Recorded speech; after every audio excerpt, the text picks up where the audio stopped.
kuwakaribisha nyote, mjisikie nyumbani, huko mahala panapostahili, hasa wakati unaofaa na watu wanaofaa, katika jina la Yesu. Ni wiki ilikuwa nzuri, tumekuja ushirika na tukakuwa na wakati mwema sana mahala hapa. Tunaendelea kusema ushirika bado unaendelea masaa ya 6:30. Wana Emmanuel wanakuja mapema saa 5 hivi, na ili wanaendelea kufanya practice na ili tunaweza kuendelea. Kwa hivyo bado ninawaomba tujifungue masaa haya mawili, tuje na ili tushirikiane katika ushirika. Paulo akasema ya kwamba tukutane mara nyingi na ili tutiane nguvu katika ule ushirika. Tunapokuja, kama moyo wako uko chini, mahala hapo unapatana na neno la kukuinua, na tunaweza kwenda safari mmoja na mwingine, kwa sababu Yesu alisema katika dunia kuna mambo mengi, matatizo mengi, mauchungu mengi, mateso mengi, lakini akasema ya kwamba hata na yeye aliyapitia na akashinda. Na kwa hivyo hata nasi tutakuwa washindi. Bwana apewe sifa.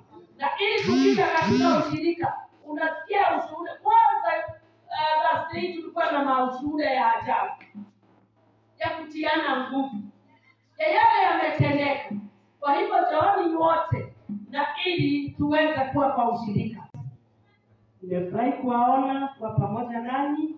Twende katika neno na ujumbe wetu wa siku ya leo. Kama vile mwelekeo wa neno letu asubuhi lilivyokuwa, tuwe na kiu cha neno la Mungu. Bwana apewe sifa. Neno letu la asubuhi lilikuwa linatusukuma ya kwamba tuwe na kiu cha kazi ya Mungu. Tuwe na kiu ya kazi ya Mungu. Bwana apewe sifa. Na kwa hivyo hata neno nalo linasema ya kwamba tuwe na passion. Sijui Kiswahili na passion inaitwa namna gani. Tuwe na huo msukumo wa kufanya kazi ya Mungu. Na katika hiyo hali kuna wale watu tutajifunza na wao. Wale walikata kauli. Wale walisema ya kwamba hata wangepewa dunia hii yote na iwe wao yao, bila Yesu, bila Mungu, afadhali ikae. Bwana apewe sifa. Na kwa hivyo siku ya leo hata nasi tunataka siku moja, kama kuna kitabu kinaweza andikwa baadaye, ama katika maisha hii tunaandika historia zetu kila wakati, ili tusikie kila mmoja hata nasi maushuhuda zetu ama historia zetu zitaandikika kama hao watu wa Mungu, kama Yeremia, kama Petro, Peter, na hata Yesu. Yeye alikuja akajitolea na ule msukumo wa kufanya sisi tukaokolewa.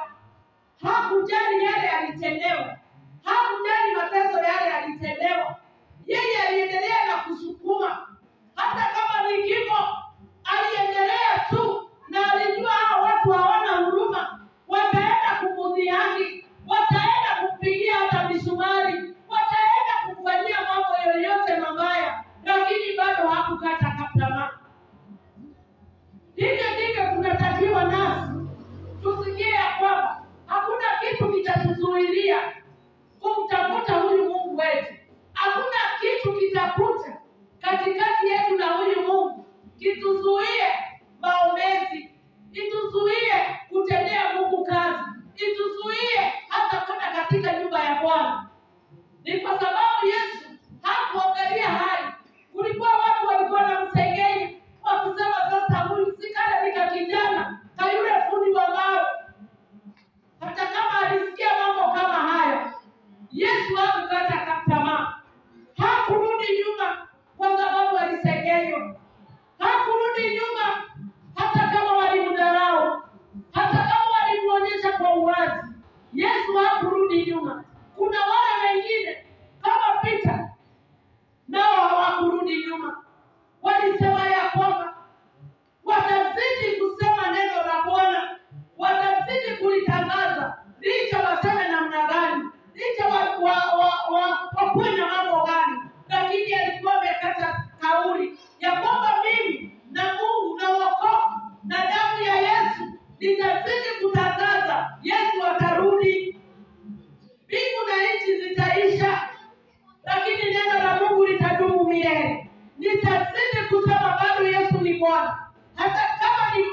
mgonjwa, hata kama ninapitia mateso gani, nitazidi kumtambulisha Mungu katika maishani mwangu na njia zote za maisha yangu.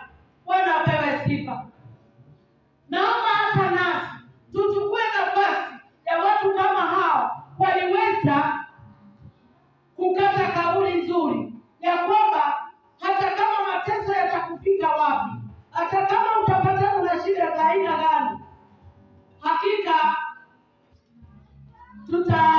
tushukuru Mungu. Tuanze na neno katika Acts 4:18. Na mtu ataona kwa haraka na tusomee, na ili tuende kwa haraka kwa sababu ya masaa yetu. Acts chapter 4 verse 18 and 20.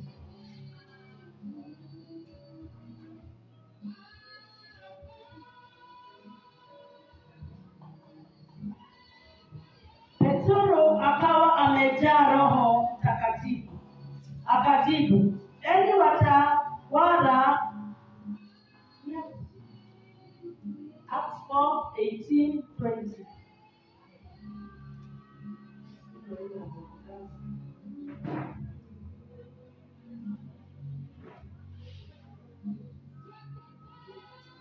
Kisha wakawaita tena ndani na kuamuru wasiseme wala kufundisha kamwe kwa hili jina la Yesu. Lakini Petro na Yohana wakajibu, amueni ninyi wenyewe iwapo ni haki mbele za Mungu kuwatii ninyi kuliko kumtii Mungu. Bwana apewe sifa. Hao ni Petro na Yohana walipokuwa wananyamazishwa, wanapoambiwa mambo haya na haya, wanashushwa, lakini hao wakasema ya kwamba ni kuamua, wameamua, ni kuamua ya kwamba utatii wale wanaokusengenya, wanaosema mambo fulani na hii, ama wewe utamtii Mungu, utatii Roho wa Mungu, utatii Mungu Baba, Mungu Mwana, Mungu Roho Mtakatifu. Kwa hivyo kuna kukata kauli ya kusema ya kwamba mimi, hata kama wamesema, hata kama wanaona, hata kama wanasujudia nini, lakini jambo lile liliko ni ya kwamba mimi sitarudi nyuma. Mimi sitarudi nyuma kumwabudu Mungu wa ukweli. Sitarudi nyuma kusikia sauti ya Bwana. Nitakuwa katika nyumba ya Bwana maisha yangu yote. Bwana apewe sifa. Kwa hivyo unaona kuna watu kama hao wa kuwaiga, ya kwamba kuna wale hata wakati ule walikata kauli nzuri, lakini Petro na Yohana wakajibu, hawakuogopa. Wewe unanyamazishwa na tusauti, unarudi nyuma, lakini kuna wale waliamua, wakaona ya kwamba sisi, Yohana, Petro wakaona, lakini Petro na Yohana wakajibu, amueni ninyi wenyewe iwapo ni haki mbele za Mungu kuwatii ninyi kuliko kumtii Mungu. Hata na wao unauliza, hata nyinyi mjiulize, kati yangu na kumwabudu Mungu na huyu Mungu, hata nyinyi mjiulize, hata hizo hali zijiulize, hata huyo shetani wa aina hiyo akushusha ajiulize, kwa kweli yeye na Mungu unaweza kumtii ama ni kumtii Bwana? Ajirudishie tu. Hiyo ni straightforward. Ati ya kwamba there is no comparison katikati ya Mungu na shetani. Kama vile mwimbaji wa siku ya leo asubuhi alituongoza, hakuna waku fanana na Yesu. Hakuna waku fanana na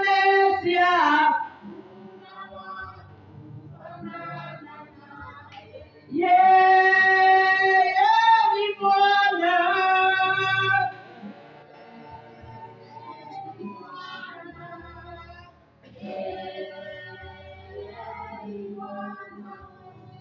Hakuna wa kufanana na hata hakuna wa kutoshanisha na yeye, na hata hakuna wa kulinganisha na yeye.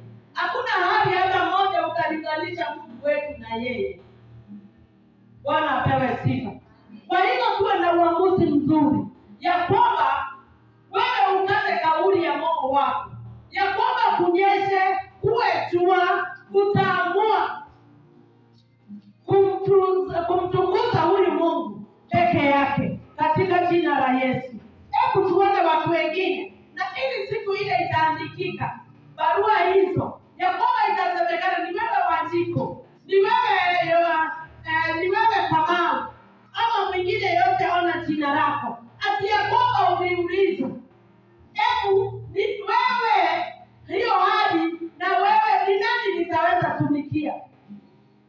Hakuna wakati litatoshanisha jambo kama hilo la kumtukuza huyu Mungu na kukubatia huyu Mungu awe mwokozi wa maisha yangu katika jina la Yesu. Tuone neno lingine katika Yeremia 20, Yeremia 29. Yeremia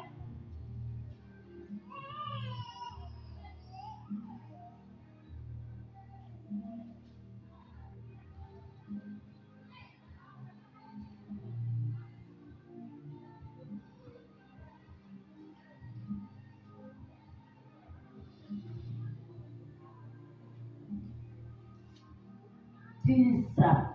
Lakini kama nikisema sitamtaja wala kusema tena kwa jina lake, neno lake linawaka ndani ya moyo wangu kama moto.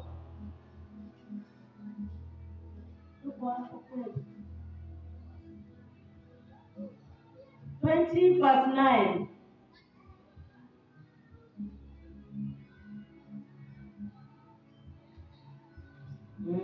Hiyo.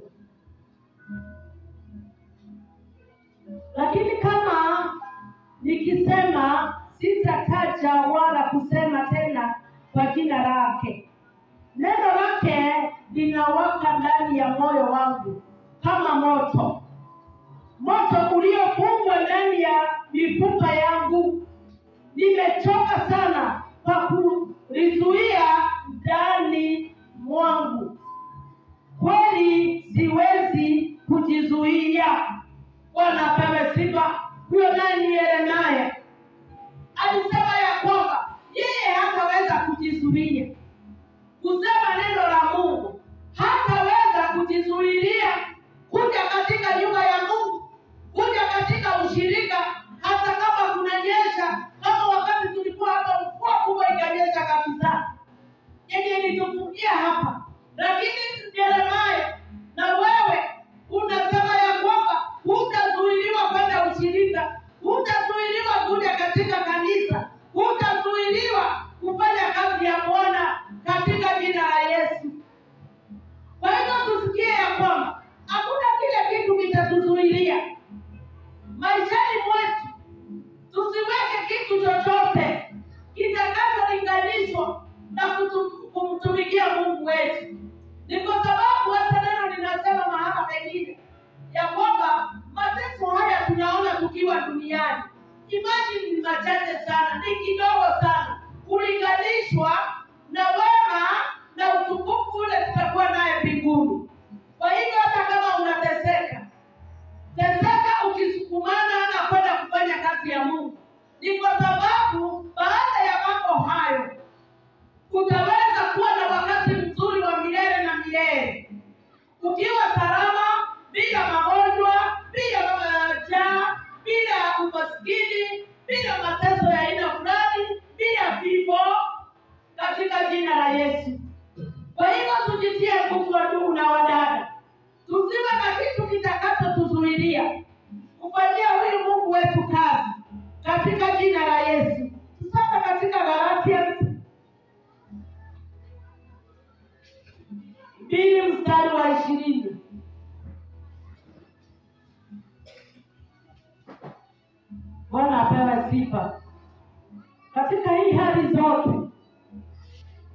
tunajitia nguvu na ili tuweze kumfanyia Mungu wetu kazi.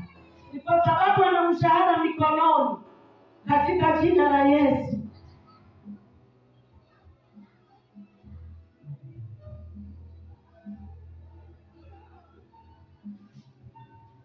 Nimesulubiwa pamoja na Kristo, wala si mimi tena ninayeishi, bali ni Kristo aliye ndani yangu.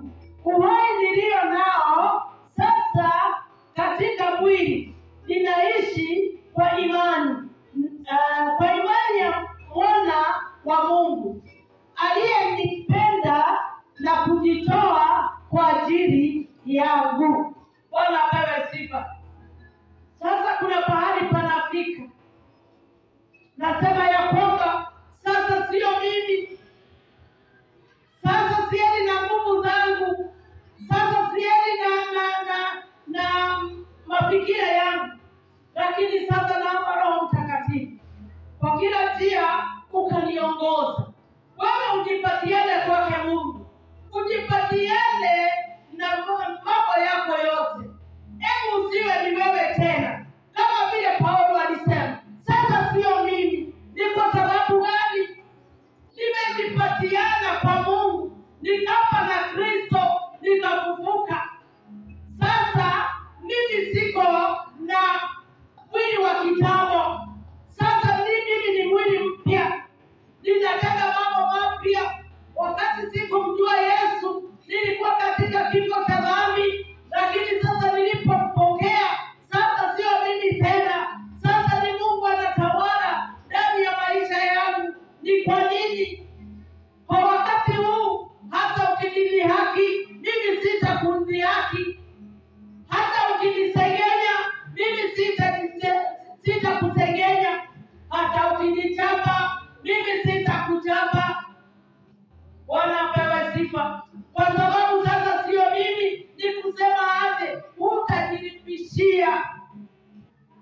Wewe umeachilia Mungu kwa kila njia anafanya kazi katika maisha yako. Unamwachia Mungu, anakushughulikia. Na kiposa sasa Paulo anasema, sasa sio mimi. Mimi si ule wa kitambo.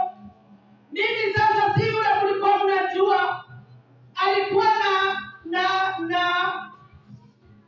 alikuwa hataki watu wa Mungu. Alikuwa na watesa, alikuwa na waua, alikuwa anafanya nini? Sasa si mimi yule.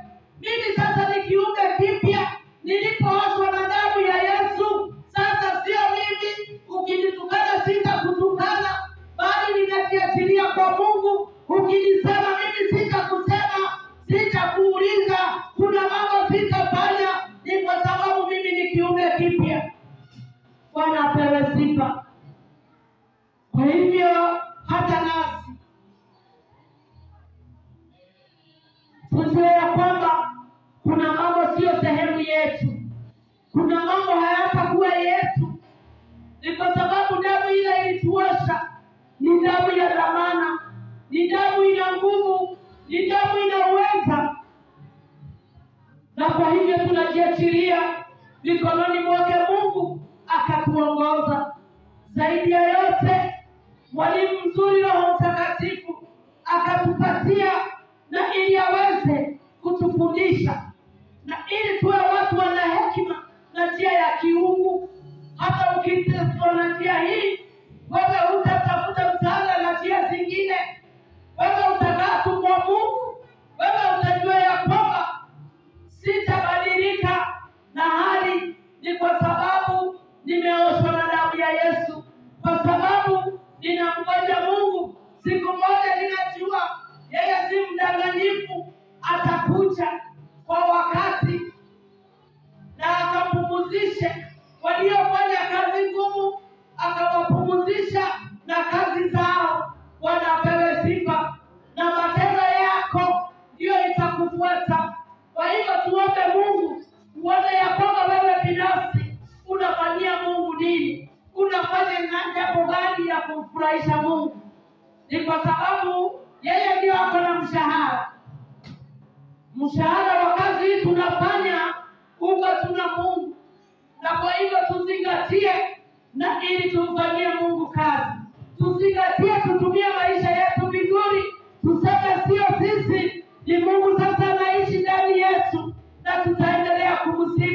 tutaendelea kumtukuza, tutaendelea kumtafuta. Licha mambo itakuwa namna gani, tutaendelea kumtafuta Mungu katika jina la Yesu. Na mwingine tutakayemuona tukimalizia ni Yesu aliyesulubiwa msalabani. Yeye hakukata tamaa ya kuja hapa duniani na kututafuta, na njia haikuwa rahisi. Akasulubiwa, hata akawekwa taji za miiba ili mimi na wewe tukapatiana. Tunaona ile shauku alikuwa nayo ya kutimiza ahadi yake, na ili ampendeze aliyemtuma. Nasi hebu tuwe na bidii bila kiasi, ili tuweze kufanya jinsi Mungu alikusudia alipokuumba ueneze Injili. Na njia ile nzuri itasikika, itaonekana na matendo na njia zote katika jina la Yesu. Kwa hivyo tutie bidii kumtafuta huyu Mungu katika jina la Yesu. Na yule leo tunasema katika Luke 19 verse 10.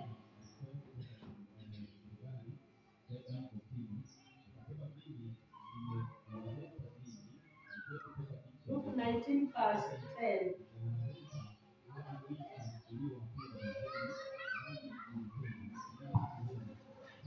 Kwa maana Mwana wa Adamu amekuja kutafuta na kuokoa kile kilichopotea. Bwana apewe sifa. Kama tunavyojua Yesu, lengo lake ni hilo lililofanya aje hapa duniani, na tunaona vile alikasana. Kila mmoja anajua historia ya Yesu mahali hapa duniani, jinsi alivyozaliwa katika porini la ng'ombe. Bwana apewe sifa. Hapo na pahala pazuri pa kuzaliwa, lakini bado hata kama alikuwa ametokana na Mungu, alivumilia mambo mengi, na ili lile lengo Mungu alikusudia akaifanya.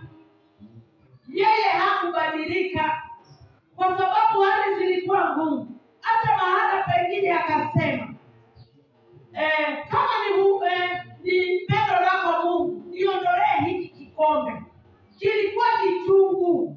Unaona, wakati huo alipokaribia kufa, mambo mengi yalimzidi mpaka akasikia ya kwamba hakika kama kulikuwa na wakati wa kukata tamaa, ulikuwa siku hiyo na wakati huo. Lakini tunaona namna gani Yesu aliendelea bado kukasa mwendo.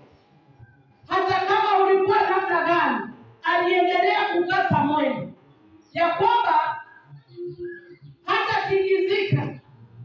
Lakini akamwambia Baba, ampe nguvu ili aweze kumalizia hiyo safari. Kwa hivyo hata Yesu alifika pahali akasikia mateso